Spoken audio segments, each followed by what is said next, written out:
I recently came across this comment under one of my videos. And you know what? This person is right. History isn't just about dates and names. It's about stories. It's about understanding who we are and how we got here. And these stories, they deserve to be told and heard. That's why I started a channel, to share the fascinating tales from our past. And now I'm inviting you on a journey through time. It's not to wars or famous faces, but to everyday lives of people from different times. Ready? Let's begin. Close your eyes. Take a slow, deep breath. Let the noise of the day fade away. Let the rushing thoughts quiet down. Tonight, we are going to drift back through time. Not to battles or fireworks, but to the quiet, steady rhythm of human history. Stories of ordinary survival, of ambition and downfall, of protest and resistance, and of civilizations that dreamed of peace. Our journey will move gently across for very different places. First, a medieval village in the dead of winter. Then, the glittering but dangerous Tudor court of Anne Boleyn. Next, the harbor at Boston, where tea stained the waters. And finally, far into the deserts of Peru, to the ancient city of Carol, Chapter 1. Medieval peasants in the winter struggle. Imagine yourself in a small European village, a year perhaps 1200 and something. The air is raw and icy. Snow lies heavy on the ground. Each breath you take feels sharp, as though it might freeze inside your chest. For the peasants, winter was not a poetic season. It was survival at its most brutal. Their homes were small huts of mud, straw, and dung. The walls were thin. The roof let in the wind.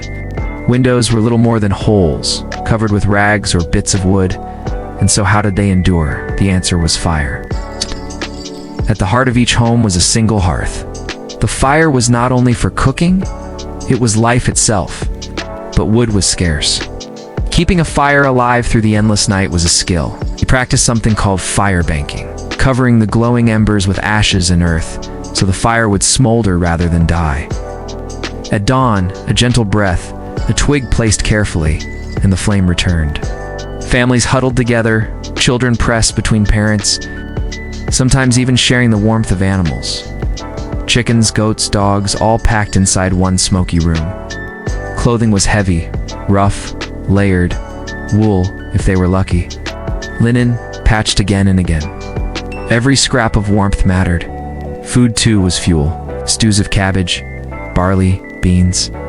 On better days, a hunk of meat. On poorer days, only thin broth, barely enough to keep hunger at bay. And yet, beneath all this hardship, faith gave comfort. The church bell rang, and villagers prayed for spring. In their prayers burned a quiet fire of hope, just as essential as the embers in their hearth. Chapter 2. Anne Boleyn, Rise and Fall in Tudor England. Now, let us walk forward to the 16th century. The air is different here. Instead of smoke from peasant huts, we breathe the perfume of courtly halls, the rustle of silk gowns, the glimmer of candlelight on gold. Here we meet Anne Boleyn. Born around 1501, Anne grew up in the courts of Europe, in the Netherlands, in France. There she absorbed refinement. Languages, music, dance, diplomacy. She returned to England, not only beautiful, but clever, quick-witted, with a spark that could not be ignored. King Henry VIII noticed her. He wanted her as his mistress, but an unusual for her time, refused. She demanded marriage. That single act of defiance changed the course of England. Henry was already married to Catherine of Aragon, but Catherine had not given him a living son. Henry sought an annulment. The Pope refused. So Henry broke with Rome, created the Church of England, and crowned Anne as his queen. For a while, Anne was radiant. She gave birth to a daughter, Elizabeth. But Henry wanted a son, and the court, filled with jealous rivals, turned against her.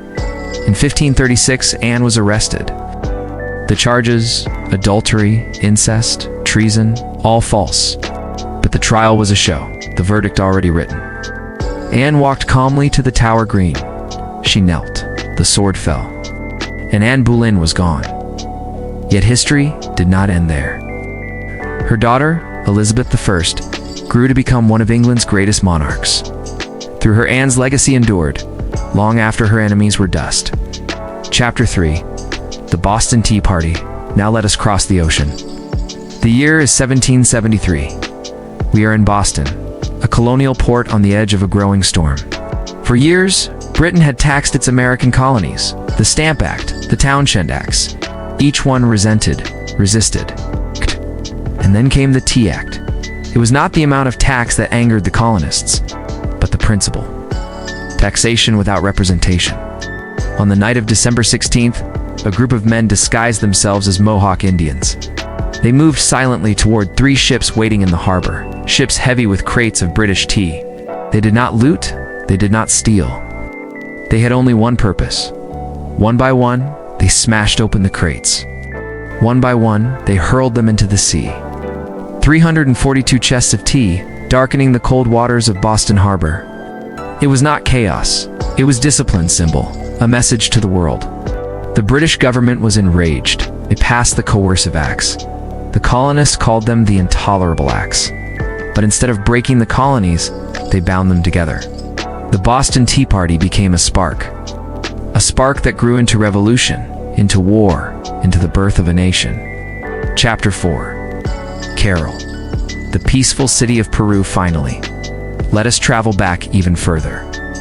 5,000 years ago, to the dry valleys of Peru, where the desert meets the mountains. Here lay Carol, one of the oldest cities in the world, older than the pyramids of Egypt, older than most of Mesopotamia. The people of Carol built pyramids too, but not for kings or tombs. They built plazas, temples, amphitheaters. They engineered irrigation canals to bring life into the desert. Remarkably, they left behind no trace of war, no weapons, no fortresses. Their power was not in conquest, but in cooperation. They wove textiles.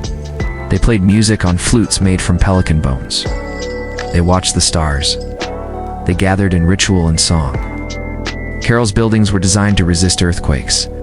Its people thrived for centuries, until, for reasons still unknown, they abandoned the city. But their legacy remains, proof that human civilization does not have to be built upon bloodshed. It can also be built on creativity, on trade, on peace. Conclusion, and so, our journey comes to rest. We have walked through the frozen huts of medieval peasants, where survival meant huddling by a fragile flame. We have stood beside Anne Boleyn, brilliant and doomed, whose courage reshaped a kingdom. We have watched the tea fall into Boston Harbor, a silent protest louder than any shout. And we have wandered among the pyramids of Carol, where humanity dreamed of peace long before history recorded its wars. Each story is different, but each whispers the same truth, that human beings across ages and continents struggle, create, resist, and endure. Now, as you drift into sleep, let these voices of the past fade softly into silence. The fire is banked, the harbor is still, the desert is quiet, history keeps watch.